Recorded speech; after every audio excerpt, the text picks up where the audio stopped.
Ladies and gentlemen, I've got a confession to make. I'm kind of a big fan of Magnus Carlsen. Now, listen, I know this is shocking news for many of you. I don't feature Magnus in a lot of my videos because I feel like he's so great, he kind of speaks for himself. But today I want to show you a video where Magnus broke a bunch of records. He just recently played in the Meltwater Champions Chess Tour final held in San Francisco. He played against 7 different opponents, and every single match was worth 3 points if decided in regular time. Magnus put on a historic run, 27 games, just 2 losses, a performance rating of something like 10,500. And I'm going to share with you today one game from every single match, which was spectacular. Yes, I am a big fan of Magnus Carlsen. And yes, I've been keeping the secret from you for a very long time. Before I show you these games though, I'd like to thank the sponsor of today's video, Scentbird. My friends, you and I have more in common than you might think.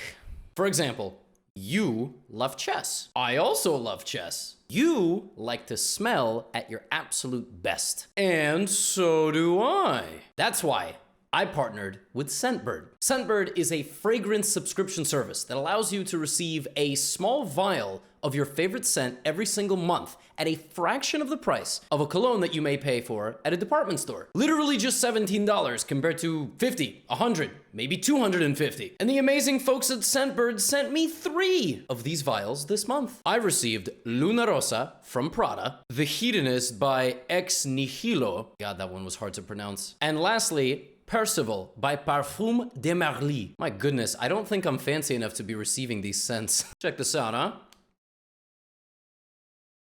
Ooh! Now listen, I like Scentbird primarily because I've got a couple of colognes next door which I bought at retail price, and I've maybe used them 5 times over the course of 2 years. And I spent a lot of money on those. But this is cheap. And not only is it cheap, it's pretty great. I recently traveled to Toronto for the Chess.com Global Championship. I was there for a week. These things are super easy to pack in your carry-on, and I smelled fantastic in Toronto for 8 days. So listen, I highly recommend that you try Scentbird.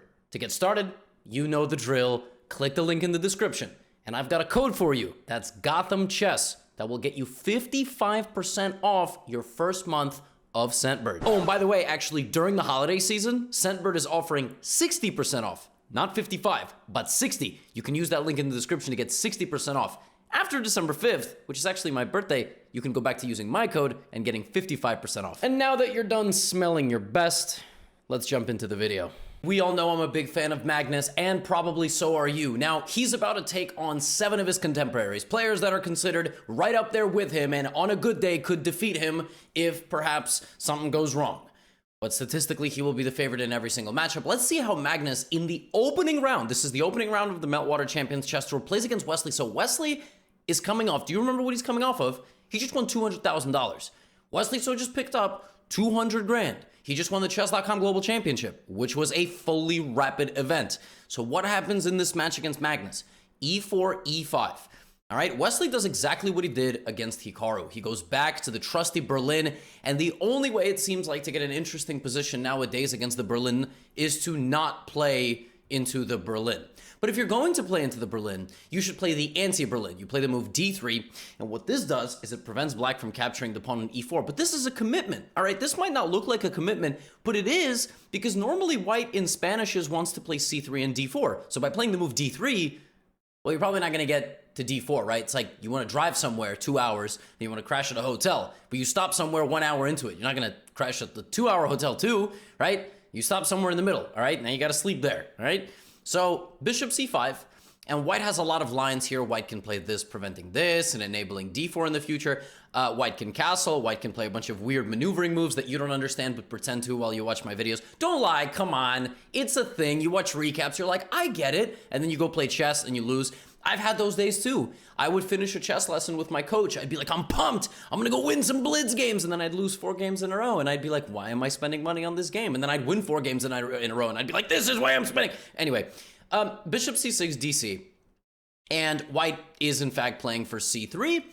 And this move d4. You may ask why Wesley, undeveloped knight, blocked his bishop and his queen. Very normal in anti-Berlins, because you want to defend the pawn and you want to play this move f6. You basically want to break like every rule that Ben Feingold has. you shouldn't play like this if you're a noob. You really should not play the Berlin. Like, if you're playing the Berlin, if you watching this are playing the Berlin, and your rating is below 2,000, I don't know. Probably your hobbies include watching paint dry, or I don't know. I don't know what else you weirdos do, but yet don't. There's so many more interesting openings. The thing is that black gets this weird structure. Like, look at all these moves. Knight f6, knight d7, bishop c5, and then undeveloping back to d6. It's just weird, but it's fine. It's not like worse for black. Black's structure is rock solid. It's just a very obscure way of playing chess. d4, all right? Queen e7, knight d2, and now Wesley feeling confident, fresh off his victory in the CGC. Look at this. I mean, just coming at Magnus straight out the gate, right? This could be a disaster. This is Magnus's first round matchup. Now, you obviously kind of know how this ends, but how does it end that way, right? So Magnus plays h4, utilizing the pawns in front of his own king, and now utilizes a very important in-between move, Zwischenzug. Gonna lose this, but there's this, and then he gets this square, all right? And then Magnus continues by playing on the king side, by playing a move on the opposite side of the board. Because he's Magnus, because he understands the entire board, right? Then he plays b4. So, playing here. Fantastic board awareness. The other benefit of trading in the center like Magnus did is the center is now frozen. He doesn't have to worry about it anymore. Frozen like Elsa. Shout out to Israel Adesanya. All right, Queen, well, he's not the champ anymore, actually. But still, shout out to him. Pereira's got to, you know, he got to win a few more times. By the way, Whitaker-Pereira, super excited for that fight. All right, if there's one guy who I'm going to, like, think can beat Pereira, it's got to be Whitaker, right? Who else? Chimaev? I don't know. Bishop takes a4. Wesley grabs a pawn. And in this position, the computer for black was saying that the best move is to not move the queen, not move the bishops or the knight or the rooks or the pawns. It's to play king to d7. If Wesley plays king to d7 here, Magnus should stand up and punch him in the face. Like, because they're sitting in front of each other. It's like esports thing. Remember, they're in the same playing hall, but playing on computers.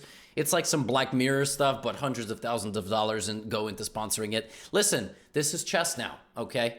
Not any of that correspondence nonsense or adjournments. This is how we play chess now. No, Magnus is not going to punch anybody in the face. By the way, I think Wesley would dodge.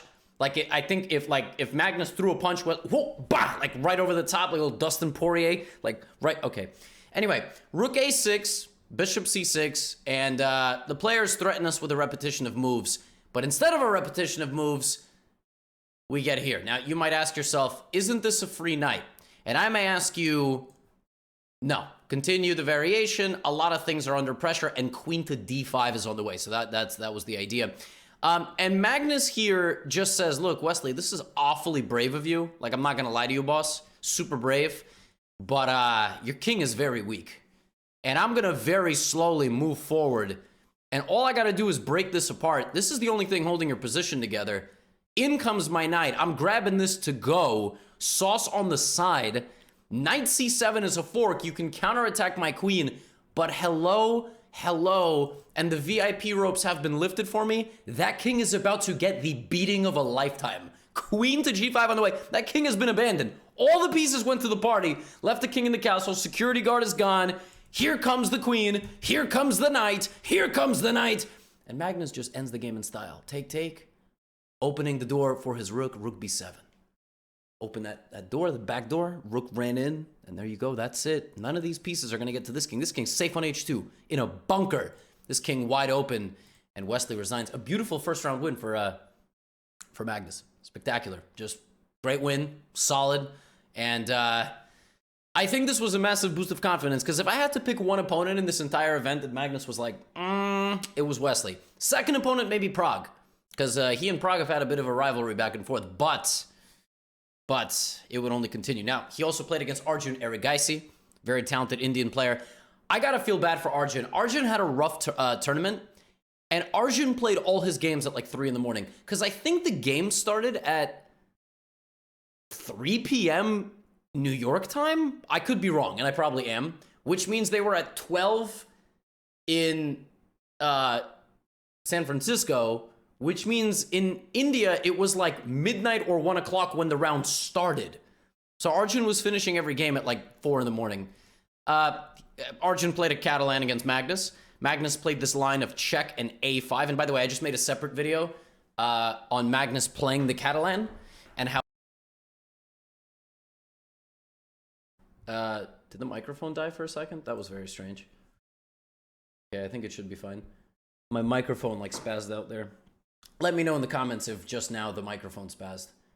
I moved and it looked like the wire jammed. Anyway, that video was called Should They Ban Magnus Carlsen? Maybe you didn't watch it because it was too clickbaity and you're a very proud person. But those that did watch it and saw past the title got a very nice video of Magnus using the Catalan. One of the ways that Magnus uses the Catalan is exactly like this. Erigaisi is doing to Magnus what Magnus does to other people. He is playing the Catalan in a way where white is down a pawn early. Just clean pawn down, 7-6. However, it's not a sport. You're not just down and like that's the end of the game and if time runs out or whatever, you know, you're gonna win that way. The rooks and the bishop and the knight are all gonna pressure this position. White will probably play e3 at some point. So how does Magnus handle the Catalan from the other side, right? He finishes his development and the second that Arjun goes backwards, e5. What? But that's just the... What? Oh, if take. Oh, look at Magnus. Magnus activating the position. He's playing the Catalan for a win with black. He's like, Arjun, you want to give me a pawn? By all means. All right, rook d1, queen h6 retreating. White is infiltrating, but Magnus, cool, calm, and collected. Where's the attack? You can take on a5.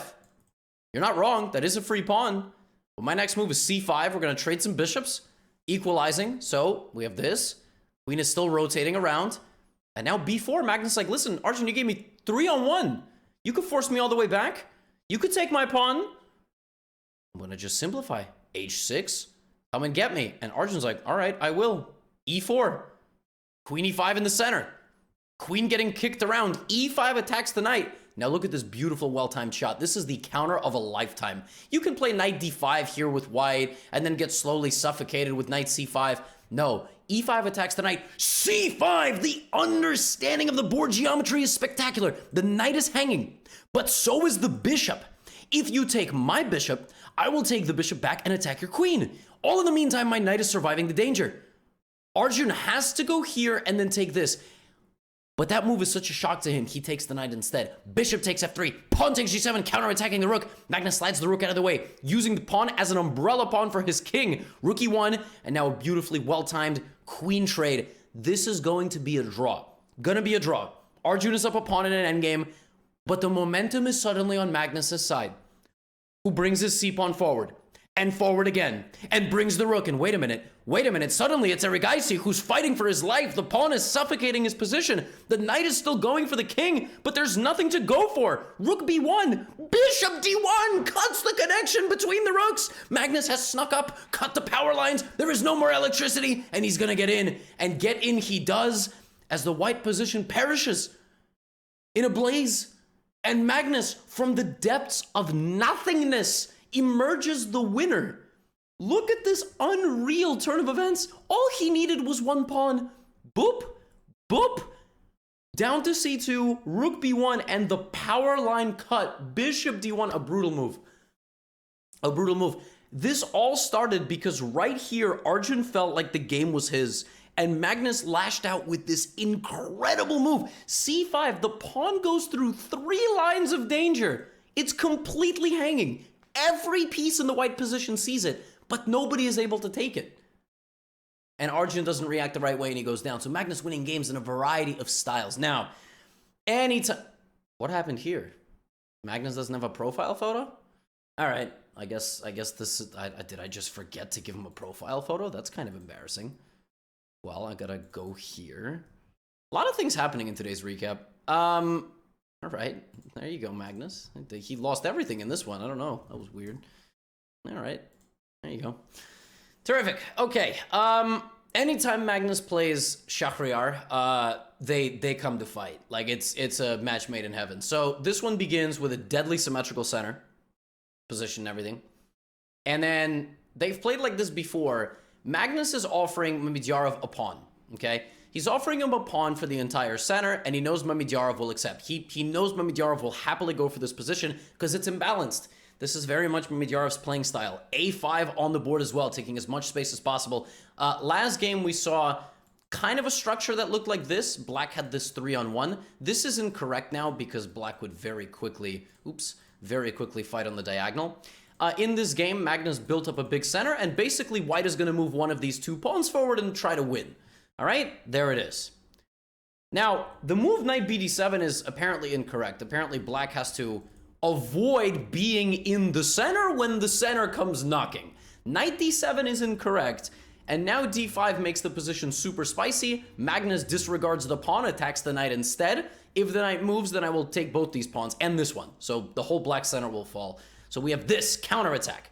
I take the knight. You take back.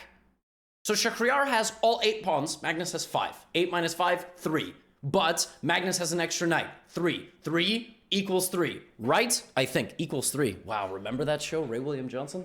Where is that guy? Man, I used to watch that show all the time. He's not, like, canceled or anything, right? You never know nowadays. Like, you never know. You bring up a name, they did something, like, really bad. You're like, oh, God. Knight b5. Well, wherever he is, I wish him the best. Unless he's, like, not a good person. But I haven't heard anything. Well, you know what? Even if he's not, I don't know. You kind of wish the best for everybody. I wish the best for you. I wish people who are not good people turn into good people, turn their lives around. Life is long. A4. Life is long unless you're Shahryar's other knight. Then life was very short. Bishop a6, knight d4. Look at Magnus. Plugs the position, right? So when you are up a piece, you have one massive force of power. But when you play against 3 extra pawns, it's not always easy to kind of like utilize that. So you want to get in somewhere. Right now, the black position is very stable, right? Even here. Now, Magnus, a very bold decision to take on b5, by the way, activating his rook. But maybe he wanted a4, he wanted to counterattack. How do you get in? Pawn break, b3. Hello. Your options are to take or push. You take. Terrific. I'm going to plug the gap now. And now I'm going to go knight takes b3, try to get this, move my bishop, and try to fight you in the a file. There it is. And now you're going to lose this pawn too. All right? You can counterattack me. Queen hits the knight, and knight c3 is on the way. But I just go here. I don't care about the hanging rook. All right? Rook e1. You could take my pawn. You could take my pawn. That's fine. It's 3-3. We talked about this. It's equal.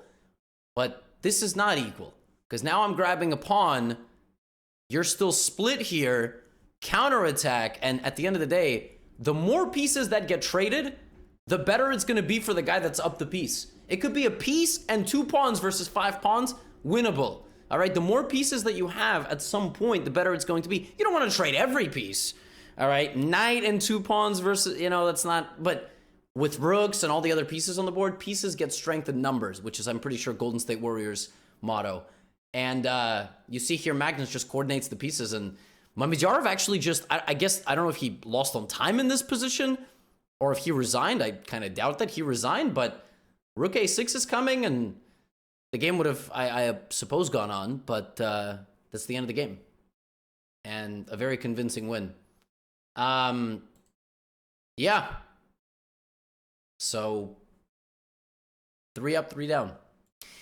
Now, one thing that Magnus did that was incredible in the middle of this event, which I will show you right now, in his this is his first game against Anish Giri. So Magnus swept Mamedyarov. Like, Magnus beat Shahryar in 30 moves, 40 moves, and their third game, he won in 18 moves. I think I could have lasted longer than 18 moves. So he won 3 in a row. Then, first game against the niche, Magnus plays the French defense. Like, this is what I love. I love when Magnus plays openings that don't get played at top level. The French defense is not bad. But if you offer a 2700 an opening against e4, they're all going to go here or here. They just don't play other openings. They just don't, because it's like the meta. Like, the French is bad, right? It's bad. But Magnus happily plays different openings. He plays into a classical French defense. This is known as the classical French. Classical French. White gets big center, black fights back on the queen side, a6, and then b5. And somebody go find a classical over-the-board chess game by a 2700 plus grandmaster in this opening. You might find 1 or 2. You're going to find like maximum 10 in the last like 5 years of super grandmaster level, top level, top 20 guys, because they all play something else. Unless you have to win. He doesn't have to win. He just comes to fight. Like, look at this.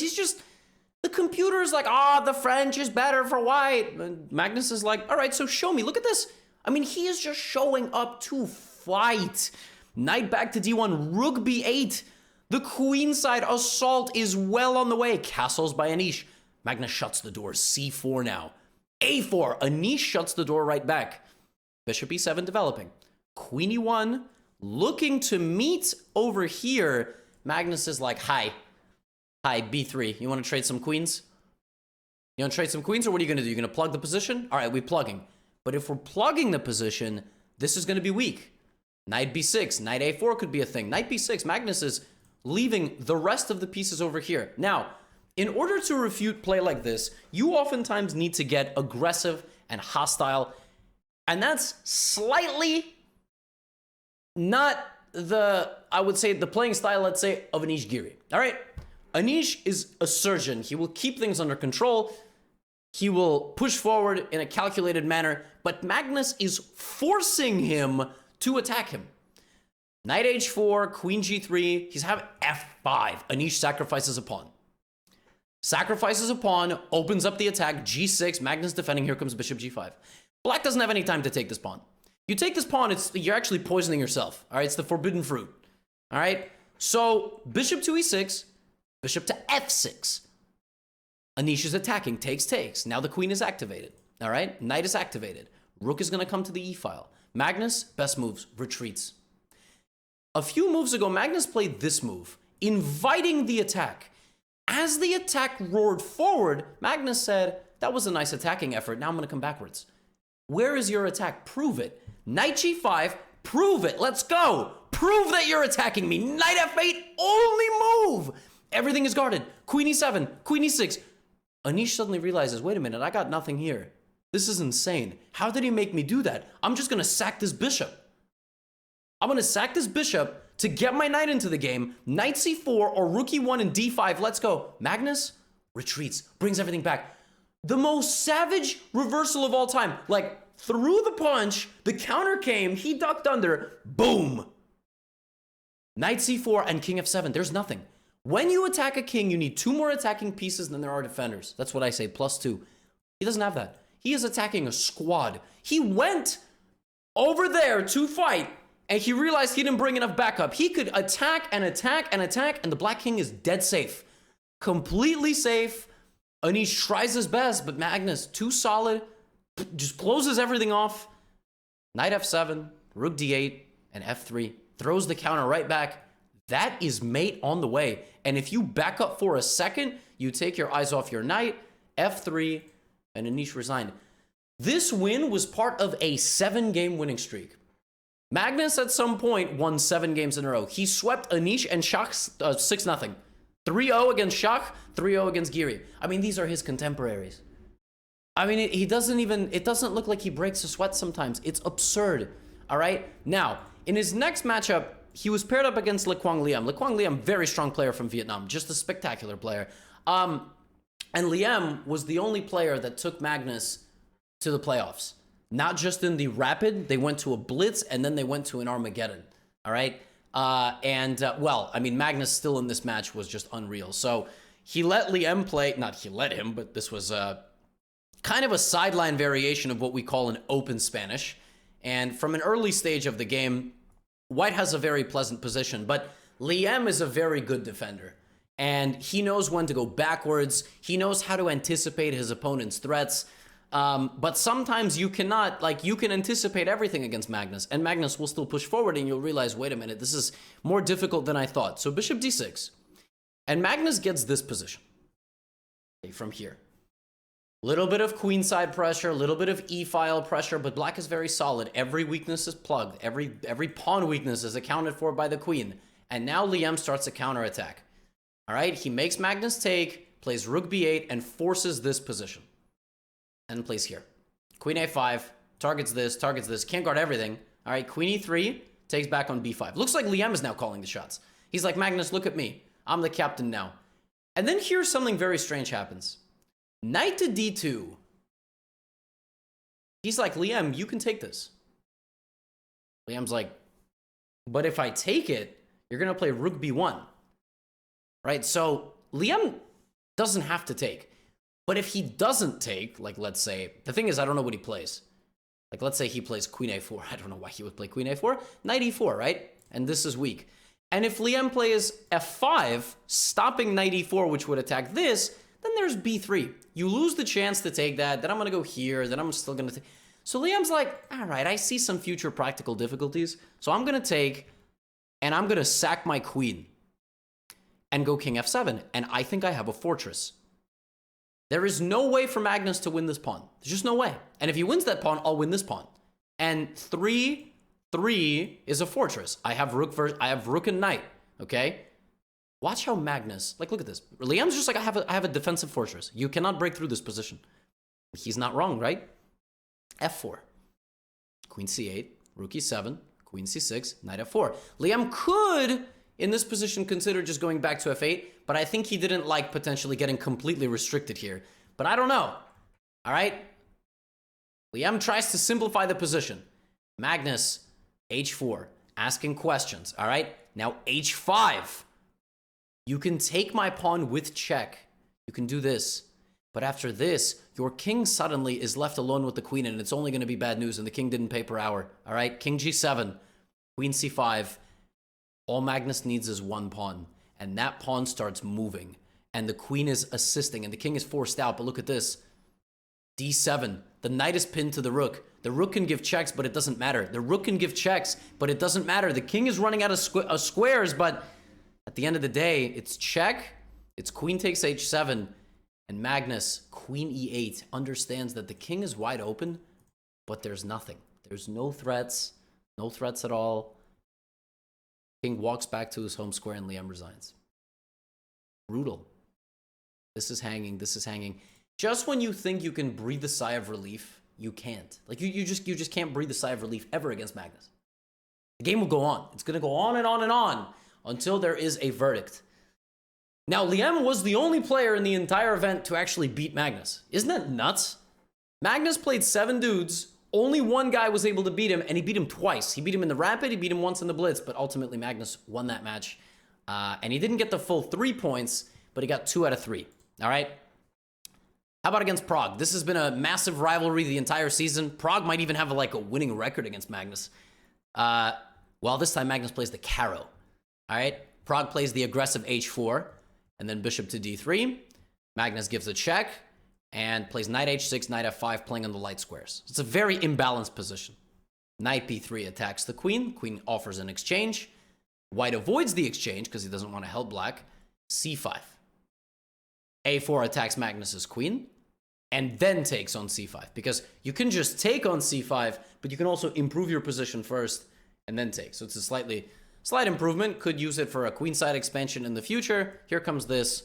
Now knight c6 and rook d8. All right, let the game begin. Rook c1. It's time for b4 and b5 and a5. Magnus doesn't even castle, launches a strike in the center. If takes, the queen is hanging 2 different ways, but the queen will go here. Who is going to account for the split white pawns? Not easy. Not an easy thing to do. So Prague plays this first and goes for the knight. But now dc hits the queen. Queen b3, knight e7. Look at these knights. Wow. High quality horses. That's like a business. If Magnus ever gets done with chess, he should start a business called High Quality Horses in Norway. HQH. That is where all equestrians go to raise their horses, to train their horses for official horse racing. High Quality Horses. Go check it out today. Phone number and link is in the description. I'm just kidding. Rook c4, rook c7, knight d2, and Magnus, now infiltrating, says, it's time to collect. e5, a4, h4. You take my pawn, right? Now I'm going to take that one. And that one. All right. Rook d1, rook d7. Look at this. King's dancing. Queen comes back. Max like, you thought I was going to make a draw. All right. We're trading rooks. And now just knight d7 back. The bishop is hanging. The pawn will hang. And just solid defense. Just good defense here from Magnus. Prague's in trouble because he can either go to an endgame simply down 2 pawns, or he can try to attack. He tries to attack, but it's just not going to work. King h7 is a clutch move. There's checkmates all over, but the queen comes back via check, and that's it. You're just not going to win this. Knight takes e6, and now a well-timed queen to g6, and that's it. That is the end.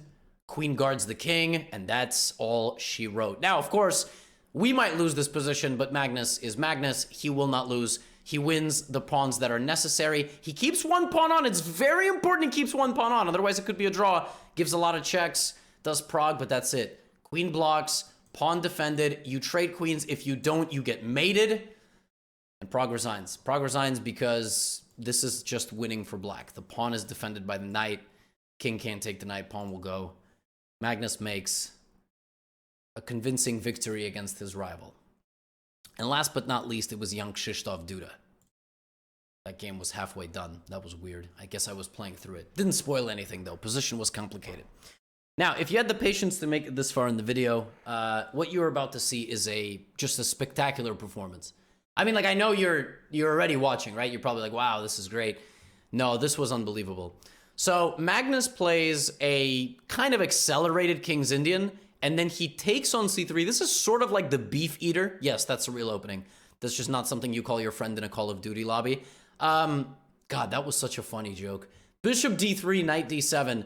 And basically, this really frozen structure is said to be okay for black, right? It's said to be okay for black because even with the bishop absent, it's kind of hard to attack. You see Duda here getting real aggressive with Magnus, and Magnus just develops. And Duda's like, nah, this is garbage. I'm going to attack you in the center of the board with the move e5. This is just stupid, Magnus. I can't believe you're playing like this. I'm going to get that pawn back. I'm going to go here. I'm going to go here. You got nothing, all right? Queen d2. Knight comes out to f5. And Duda here plays bishop takes f5 and rook f2 and rook f1. And like visually speaking, position actually is quite nice for white. Very tough to play here with black. the advantage that black has here, besides being up a pawn, is being named Magnus Carlsen, which is a pretty tangible advantage. Like, you and I don't have that advantage. He does. Queen e3, b6. He's like, come do something. Like, what are you going to do? Come get your pawn back. Black's like, I'm solid. What are you going to do? h3, you could try to get my pawn back with g4. That's great. Bishop d3. Rook f7. Rock solid. You're not breaking through this position. In many ways, this position is kind of like a quagmire. White can't make progress without risk. Black just can't make progress. Very tough for black to make progress here. Black tries to overextend. He's going to get caught. So g4. And in this position, really, the players could go king g2 and just repeat. Like, they probably could just repeat moves. But Duda's coming to fight. Magnus shuts the door. Duda turns his attentions to the pawn. Magnus shuts the door. Duda turns his attention to the rook. The rook goes back. The rook goes back as well. And I think we picked up the position somewhere here. It's like totally plugged, right? Bishop c8 back. Bishop d6. And now something savage happens. Magnus sacrifices the rook for no reason. I mean, there is a reason. The reason is it's the best move. Queen e5, queen g5. And then he comes back. And then he continues to defend himself. Because Magnus realized the relative value of one of these rooks is not 5 points. It's like 4. The relative value of this bishop is like 3.5. And the relative value of each of these pawns, they're not 1-point pawns. They're like at least 2-point pawns, and they're holding hands, and they're about to walk down the board. And walk down the board, they will. First, it was Duda. But look at the pawn play. It's 7-4, okay? It's now 7-3. White has not enough pawns. You can continue the attack, but it's just not enough. Magnus takes the next pawn. White has 2 pawns left. White has 1 pawn left. And you cannot play rook g6 because you're pinned. You get out of the pin, I come defend. This is nuts. And when it was all said and done, it was Magnus forcing off everything. And bishop and 5 versus rook and 1. And let me tell you something right now. That bishop is going to get a lot more powerful with all those pawns. And this was a masterclass as Magnus just went down, took everything. It's too many damn pawns. Bishop d3, and they go together. And they go, and they go. And you could stop 1. You can even stop 2. But let me tell you something right now, folks. You ain't stopping 3. g4, g3. That's it. This is one of the funniest positions I've ever seen. You got 2 pieces. They can't stop all of them. Now, if the white rook somehow, by some miracle, had time to get down to a1, yeah, you could stop 3, but then the king would just come. So instead of that, we have rook c2 and bishop d1 check. What a disrespectful finish. Magnus could have played bishop to e4, just not letting the king get close. Nah, he plays bishop to d1. There's check. Can't take because the pawn would promote. And that's that. And that's how we did it. He won 6 matches in rapid.